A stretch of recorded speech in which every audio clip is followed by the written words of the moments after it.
Good day, ladies and gentlemen. Next week I'm gonna be starting the medical stuff, so I can't really upload the October predictions. So I'm just gonna record them here on the 26th of September, and I will probably upload it this week as well. Because why keep a video on the backlog when you can just upload it right away? So we're gonna do the entire October prediction thing, but we're gonna do with data up to today. So first the presidency, then the Senate, then the governors, and then the House, and then that should be about it. So there has been quite a bit new polling, so that's good, but it's not really enough in my opinion. But we can at least do some changes regarding the map here. So this is the baseline, dark red, safe Republican. I have the margins on the left of your screen. So safe more than 10, likely between 5 and 10, lean is between 2 and 5, and tilt is less than 5. So as per usual, I operate with a margin of error of 5 percentage points just to make it easier for you and myself. So anything that is in the lean category or tilt category can go either way. It's just that one candidate is slightly favored over the other. Alright, let's start alphabetically, I suppose. Alabama, 29 points. Alaska, 16 for Trump. Arkansas is going to be 18. Then we have Idaho, which is going to be 42 for Trump.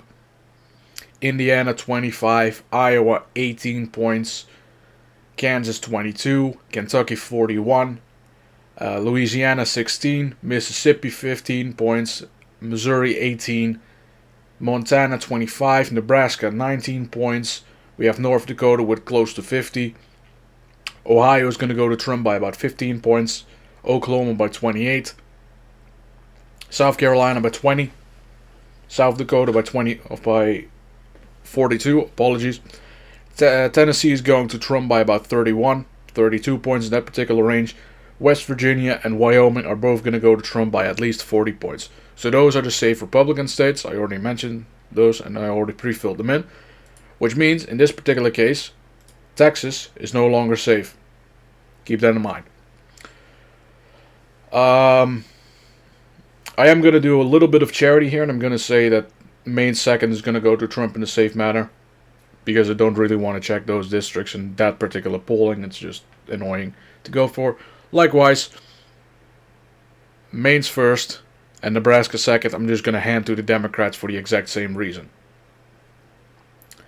Safe Democrat states. California, 28 points for Harris. Colorado is now, instead of barely below 10, it's now a 14-point victory for Harris.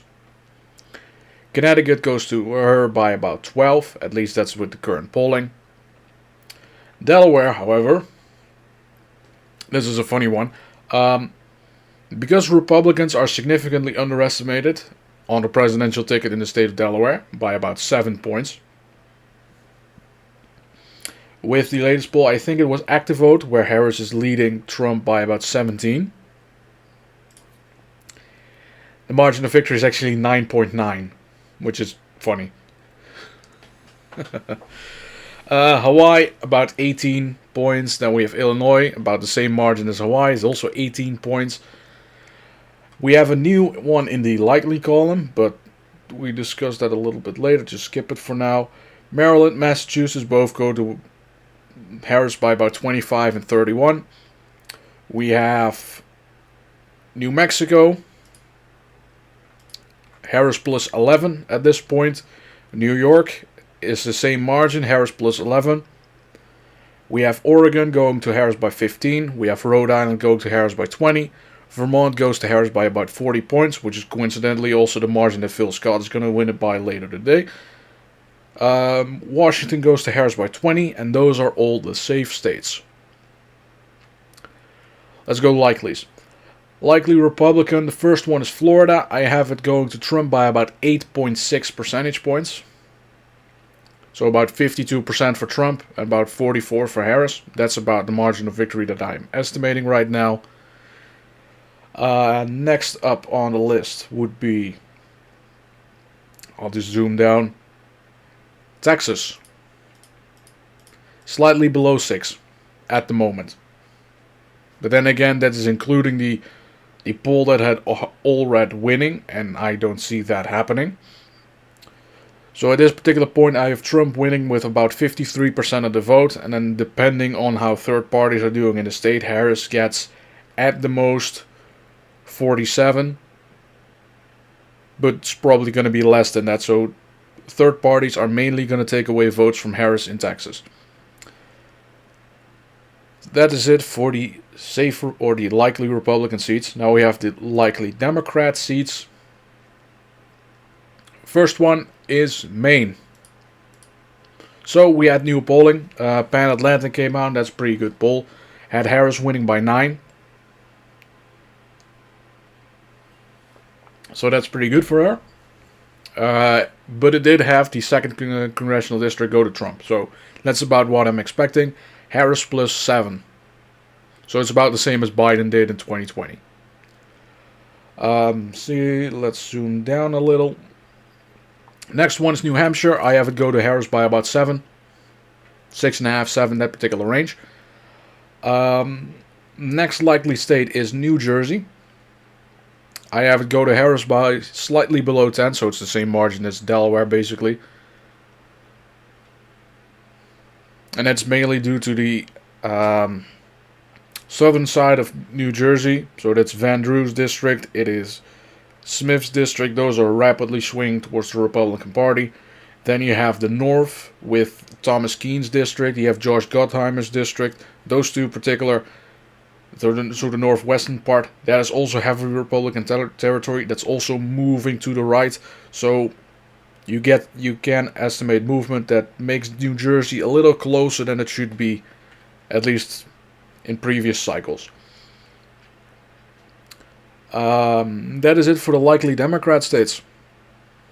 So the map is getting, in terms of competitiveness, it's expanded quite a bit. So let's go for the lean ones, and I'm gonna do this from safest to closest, I suppose. That would be funny, I think. Leave you a little bit on the edge of your seat. So the first one is going to be Minnesota. Currently, I have Minnesota go to Harris by about 4.5. Coincidentally, that's the same margin that she's also winning with Virginia, but this is about a 1/10 of a point in difference. So these two states, they're pretty much guaranteed to go for Harris, albeit it's going to be a lot closer than it should be. Biden won Minnesota by, I believe, 8, and Virginia over 10, so that's quite a shift to the right. And it's mainly due to the economy. In the case of Virginia and Minnesota, it's, well, there's going to be more third parties on the ballot, therefore state's going to get a lot closer. Because Minnesota historically has quite a bit of third party shenanigans going on. For an example, that's how Republicans win statewide elections, such as Tim Pauletti and the forgot who was the Republican senator. Like Bush years. Who cares, actually? Next state. Gonna quickly look down the list. I think it's gonna be Wisconsin. This one goes to Trump by about 3 points. I have Trump getting about 51% of the vote. Harris gets between 49 at the most to 47. Kind of depends on how the third party turnout is going to be in the state. I think it's going to be a little lower than 2016, but Trump's to still eke out a victory. But it's going to be a little wider than just a single point that it was in 2016, or the single point that it was for Biden in 2020. Let's see. Next up, North Carolina. That one's going to go to Trump by about 3 points, so about a similar margin. Trump's going to get about 50.5% of the vote. Something in that particular range. Libertarians going to take quite a bit of the vote here, so about 1 point. which is something that Harris really needs in order to get over the hump. But in this particular case, that's not going to be enough. Next up, state of Nevada. I have it at the moment at 1.9% of the vote for Harris. So that's about what the margin of victory I expect it to be. And we can already see that it's going to be very similar to a particular election map. Well, in both particular cases. So Trump is already slightly up ahead. But here's a little fun secret, right?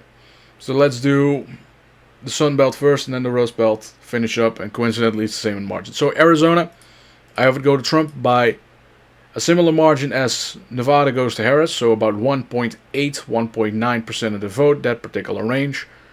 I have Georgia go to Trump by 1.5 percentage points.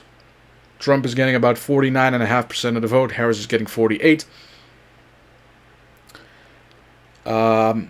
Which already puts Trump over the line, 272. And here's the funny thing, I don't see any of the Rust Belt 3, so Wisconsin, Michigan, Pennsylvania. I don't see them voting for different candidates. This is not Bush, in which case Wisconsin went for Dukakis. This is not Ford against Carter, where Michigan went to Gerald Ford, his home state. And this is not 1932, where Pennsylvania went for Hoover and everything else went for Roosevelt. So that's not going to happen. I have Pennsylvania go to Trump by about 0.9% of the vote, and Michigan by 0.7. So, once again, we have 306 to 232.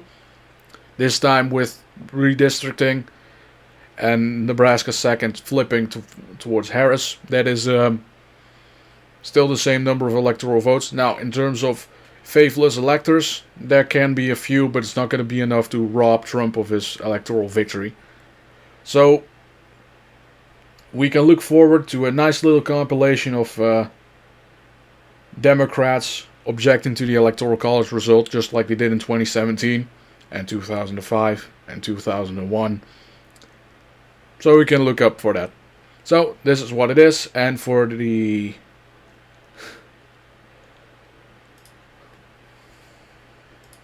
so let's have a little fun, shall we?